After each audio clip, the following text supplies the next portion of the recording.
Buenas tardes, mi nombre es Lady Marcela Urquina, estudiante de octavo semestre de Pedagogía, Corporación Universitaria Uniminuto de Pereira. Hoy me encuentro con un docente del departamento del Caquetá, municipio del Doncello, el Colegio Corazón Inmaculado de María, que nos va a regalar una entrevista para la asignatura Políticas Educativas. Buenas tardes, profesor, ¿cómo está? Buenas tardes, Marcela. Bueno, mi nombre es Hernán Giovanni Barragán Ueje. Me desempeño como docente orientador de la institución educativa Corazón Inmaculado de María de Sello Caquetá desde hace aproximadamente 12 años. Estoy nombrado bajo el Estatuto 1278. Bueno, profe, entonces iniciando con la primera pregunta, ¿qué implicaciones tiene para usted el decreto 1278 del 2002?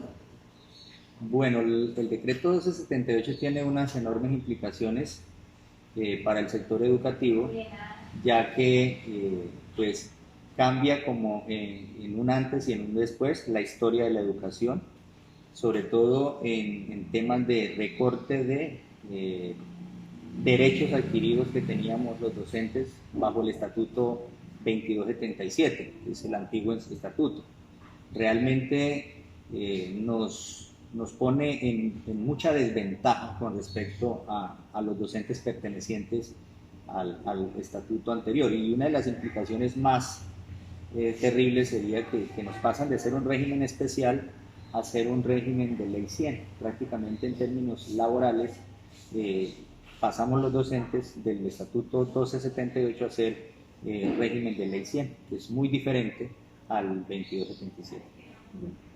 ¿Está de acuerdo con el concurso de ascenso docente establecido por el decreto 1278? Yo estoy de acuerdo con los concursos. Me parece que ha sido una muy buena manera de poder acceder a la carrera docente. Eh, Siempre he estado de acuerdo con el tema de la meritocracia. Eso evita que los políticos, que la clase política se involucre tanto en el tema de la educación y pues eso a la postre pues perjudica realmente al sector, ¿no?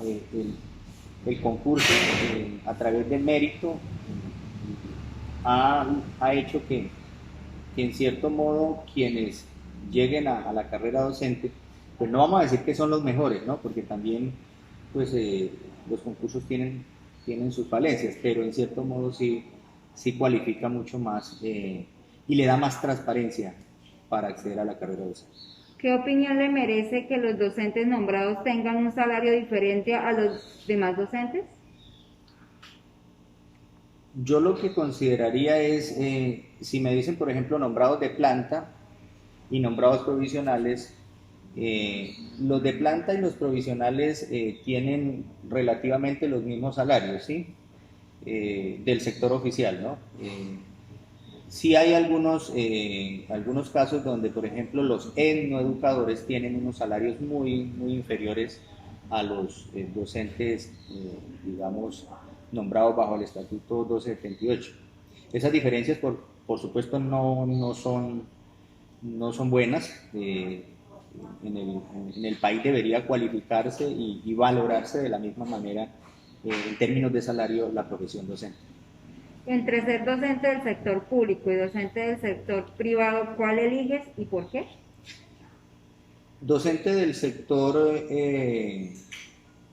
público, ¿sí? En estos momentos elegiría por el sector público, porque con todas las falencias que hay de los nuevos estatutos y las nuevas condiciones que tenemos, de todas maneras, las condiciones laborales en el sector público son mucho mejores que en el sector privado.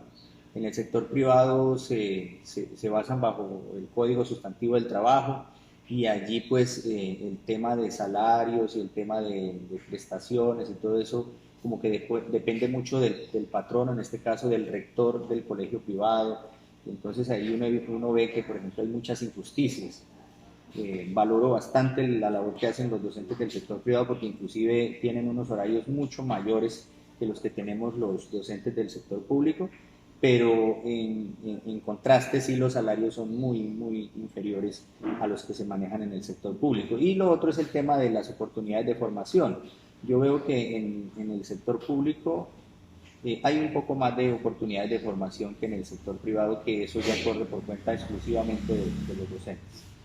¿Considera equitativo que un profesional en un área diferente a la educación pueda concursar y ejercer la labor docente? Si el área es afín con la docencia, sí.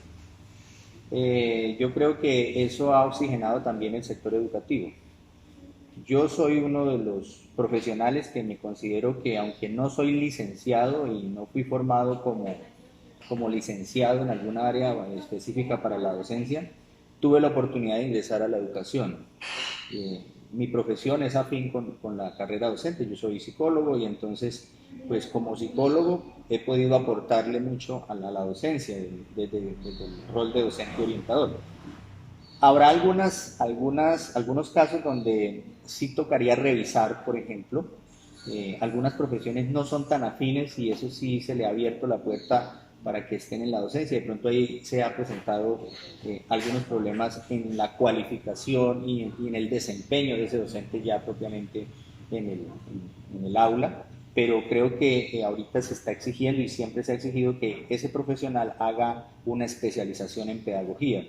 Cuando los profesionales no son licenciados y se vinculan al sector educativo, uno de los requisitos es que deben hacer como mínimo una especialización en pedagogía para que ya vayan teniendo las competencias para desempeñarse de una mejor manera. ¿Consideras pertinentes los tipos de evaluación establecidos en el decreto 1278 del 2002? La evaluación que inicialmente consagró el Estatuto 1278, el decreto, era una evaluación totalmente perversa y excluyente. Era tan así que la elaboraba la Facultad de Ciencias Económicas de la Universidad Nacional y era una evaluación hecha para no permitir ascensos en los docentes. Con la lucha sindical, con todo lo que fue el proceso de negociación entre FECODE y gobierno que se dio a raíz de los paros, logramos, digamos, no una evaluación perfecta, pero sí al menos una evaluación que nos permite ya tener un enfoque más cualitativo y más real sobre la labor del docente, que es la evaluación con carácter diagnóstico formativa, la SDF que le llamamos hoy. Esa es la que permite ascensos y sí hemos visto en términos porcentuales que se ha visto un mayor número de docentes que han podido ascender. Nosotros también tenemos una evaluación de desempeño anual, ¿sí? Esa evaluación está a cargo de los rectores y es una evaluación que pues anualmente se hace. Es una evaluación también que no me parece que esté todavía bien enfocada a la labor real del docente y más se basa en acumular y acumular evidencias y evidencias de tal manera que usted al final de año tiene que entregar cualquier cantidad de folios de evidencias en unos portafolios inmensos que a veces, yo lo digo honestamente, ni los rectores revisan.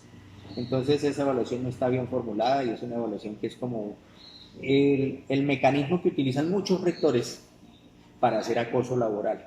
No digo que todos, pero sí muchos rectores utilizan esa evaluación para hacer acoso laboral a los docentes, en razón a que presionan a que si el docente no hace lo que ellos dicen, si no hace todas las actividades, entonces es probable que ahí en la evaluación de desempeño se tenga una nota, digamos, no tan satisfactoria como se espera. ¿Está de acuerdo en las diferencias económicas de los docentes del sector privado y público? No estoy de acuerdo. Ya lo reiteré en una pregunta anterior. Los salarios deberían estandarizarse en el país. Tanto los docentes del sector público como el privado deberían ganar de la misma manera, debería remunerarse su labor de igual forma, porque los docentes son uno solo, no hay docentes de primera o de segunda categoría. Yo creo que debería crearse un estatuto o una ley que permitiera unificar los salarios en el país, tanto de docentes del sector público como de docentes del sector privado. Creo que eso también la tocó un poquito, pero ¿consideras que el Ministerio de Educación o el Estado brinda ayuda a los docentes para continuar con sus estudios de posgrado? Es una ayuda mínima. En el gobierno anterior, el gobierno de Juan Manuel Santos, se vio una pequeña ayuda en términos de becas para maestrías, especializaciones y algunos doctorados, pero es muy insuficiente y realmente el Estado no contribuye a la formación y cualificación de los docentes. Eso se ha logrado es también gracias a la lucha sindical, a la presión que el magisterio ha hecho para obtener ese tipo de beneficios, pero no es porque el Estado quiera ofrecerlo como lo hacen en otros países, que es, que es garantizar siempre la formación de los docentes a nivel de doctorados y postdoctorados. En Colombia nosotros, los docentes, la mayoría hemos tenido que costearnos ese tipo de estudios por nuestra cuenta. Y hoy día pues estamos pagando los créditos que nos ofrece el ICETES a unas tasas de interés que pues, como creo que ya todos conocen, no son muy bajas que digamos. Ah, bueno. Entonces quiero agradecerle por colaborar en el proceso de nosotros estudiantes, de información, de conocer un poquito más a lo que nos vamos a enfrentar en un Sí, futuro, porque pues esto es como una abrebocas de lo que nos vamos a encontrar sí. apenas terminemos nuestra Es muy formación. importante eso, entender, por ejemplo, todo lo que es el Estatuto 278. Un docente que quiera ingresar a la carrera docente en este momento debería, el primer paso que debe dar es leerse el Estatuto 278, ese decreto, que pues ahí están definidas muchas de las cosas que ocupamos. Muchas gracias. Bueno, con gusto.